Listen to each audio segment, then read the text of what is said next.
დიდი სიყვარული. მერტს გაგახაროთ, გაგაძლიეროთ სულიერი წინსვლა გქონოდეთ დღევანდელი, ასე ვთქვათ, ჩვენი შეხვედრა კვლავ წირვაზე. მეთქვალებს იმაზე, რომ კიდევ ერთი პატარა ნაბიჯი გადავდგით წინ სულიერობაში. და უნდა განვითარდეთ, უნდა წინ წავიდეთ სულიერად აუცილებლად. პირველ რიგში სულიერად წინ რო წავალთ, შემდეგ უკვე დანარჩენიც გამოსწორდება ყველაფერი. რასაც თავარს ზეციურ ფასეულობას უფალს თავარს დაუთმობთ თავის ადგილს, დაუთმობთ. მერე უკვე ყველაფერი თავის ადგილზე დადგება. წინამძღოლ შემთხვევაში, როდესაც ადამიანს, ოჯახს, ერს, საერთოდ გლობალურად აქვს პრობლემა თვითშემეცნების, პრობლემა აქვს ცხოვრების საზრისის, როცა ინდივიდუუმს, ოჯახსა და ერს ცხოვრების საზრისის პრობლემა აქვს, მაშინ ებადება სხვადასხვა ძიმე მდგომარეობები, კერძოდ სიძულვილი, უბრალოდ ჯერ თვით სიძულვილი ებადება, იმიტომ რომ ცხოვრების საზრისის შეუმეცნებადობა ადამიანი ხატება და მაინც შინაგან დისკომფორტს ბადებს, არ შეიძლება რომ არ დაბადებს.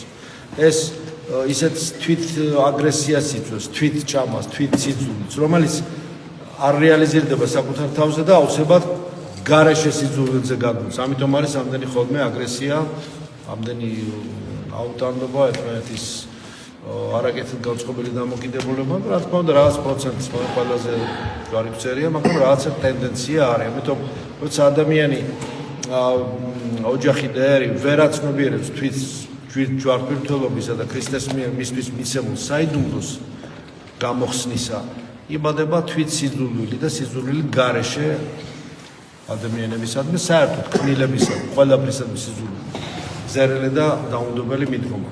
ამიტომ ცხოვრების საზრისის პრობლემა დაკავშირებულია პირდაპირ ადამიანის განვითარებასთან. ადამიანი ეს არის მხოლოდ რაღაცა ბიოლოგიური იმპულსების კრებული, ხო?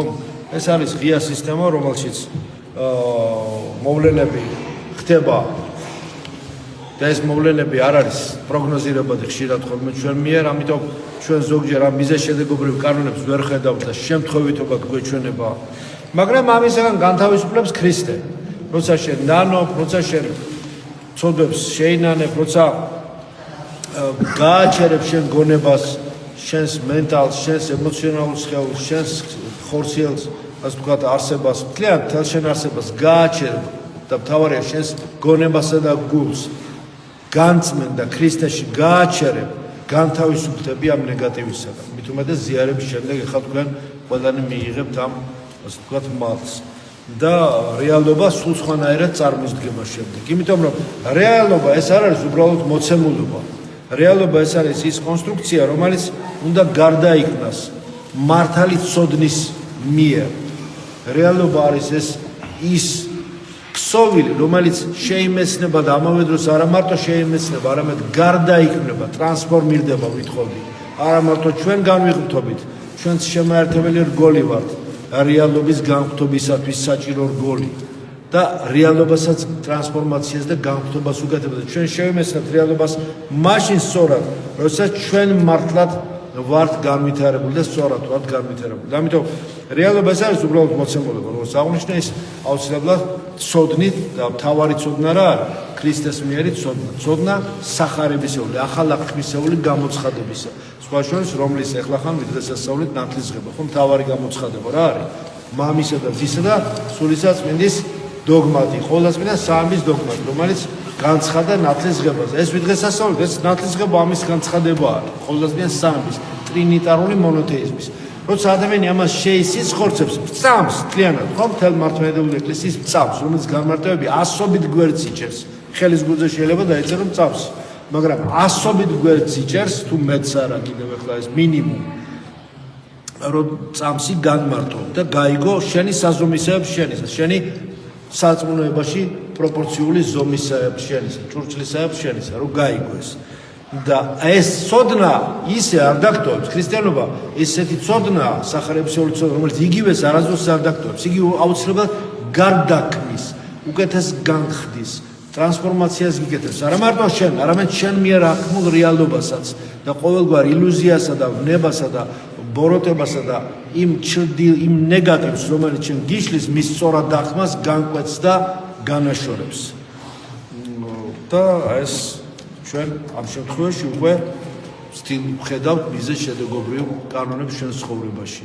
იმიტომ რომ ჩვენ როდესაც ცოდვას ვიდენთ, თავს ვიტყუებთ ცოდვას რო ვიდენთ. ჩვენ მცდელობას ცდა ამავე მცდელობას გამოვხატავთ ხოლმე და ამავე მცდელობის ძალისხმევაზე ენერგიას ვხარჯავთ იმაზე რომ თითქოს გვინდა მოვატყუოთ მიზეს შედეგობრივი კანონები. იქნებ შევცოდოთ და ცოდვამ შემდეგ ბოროტება არ გამოიღოს.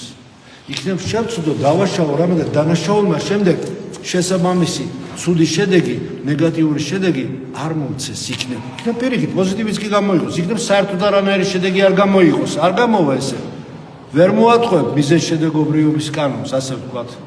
ცოდვის მიერ ჩადენილ იმ ნეგატივს, რაც მოდის სიმწარე, იმას ვერ გაექცევ. ამიტომ ცდელობა ყველა ცოდვისა, რომ მოატყუო შენშიც და შენს გარშემოც, მოატყუო ეს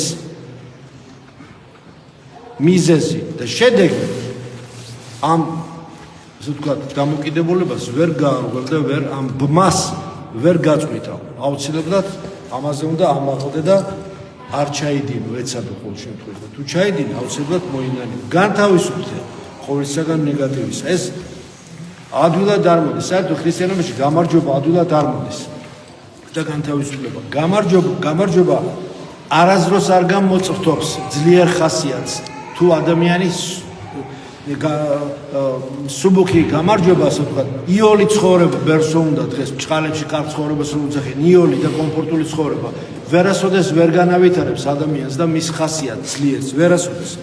ადამიანი ეს საოცარი ქმნილებაა და მისი ცნობიერების გაღვიძება, სულისა და სამშვილისა მთლიან მთელი ადამიანის გაღვიძება, ეს დიდი პროცესია და საფრთხილო პროცესია ძალიან.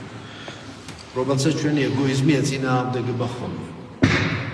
ამიტომ ამ უხილავ ბრძოლებისა წინააღმდეგობის რუქა, რომლებშიც ჩვენ ვართ და ვხედავთ ამ ხილ-თუ-ხილავ ბრძოლებს, ამის რუქა, ამის ტოპოსი, ამის მთელი ეს ბილიკები უნდა კარგად დავაფიქსიროთ და ვიაროთ ქრისტეს ცნებებით. იარეთ ქრისტეს ცნებებით, იარეთ უფალთან ერთად, ილოცეთ იესოს ლოცვად უნდაც და სხვა ლოცვები კიდევ აუცილებლად ევედრეთ ყოვლადწმინდა ღვთისმშობლის მიერ დღეს განსაკუთრებით ყოვლადწმინდა ღვთისმშობლის ქვეყანაში განსაკუთრებით დიდი ძალა ყოვლადწმინდა ღვთისმშობლისადმი ვედრებას და მისი დედოფლ რომელიც როცვასაც ახლა კიდევ წავიკითხავ მისი დედოფლივი მოახლოება აუცილებლად მოდის ის შეიძლება ვერ ხედავ მაგრამ მოდის ღვთისმშობელი რაღაცა მეტაფიზიკური სახით არ ვიცი ხილული თუ ხილავის სახით შეგრძნება ამის აუცილებლად გექნება განსაკუთრებით პარაგრესო წაიკითხავ მე ხოლმე დაუჯდომას ღვთისმშობლის ლოცვას მოდის და ის აუცილებლად თავის გამწვენთან კურდალ გავლენას ახდენს და განთავისუფლებს